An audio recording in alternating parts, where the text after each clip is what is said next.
পাকিস্তানের সেনাপ্রধান জেনারেল আসিম মুনির বলেছেন, ভারতের দখলকৃত কাশ্মীরও পাকিস্তানের অংশ হবে।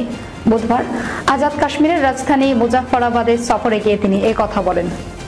আসিম মুনির বলেন, ভারতের দখলে থাকা কাশ্মীরের মানুষ পাকিস্তানের যোগ দিতে যে লড়াই করছে সেটিতে তারা সবসময় সমর্থন দিয়ে যাবেন এবং একদিন অবশ্যই পুরো কাশ্মীর পাকিস্তানের অংশ হবে।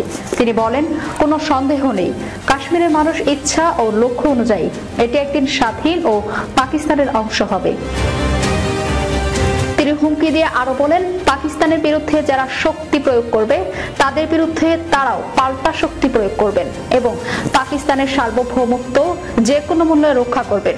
জেনারেল মুনির বলেন, ভারতের দখলকৃত কাশ্মীরে হিন্দুত্ববাদীদের অত্যাচার নির্যাতন বেড়ে চলছে, কিন্তু এসব অত্যাচার সেখানকার মানুষের মনোবলকে আরো শক্তিশালী করবে।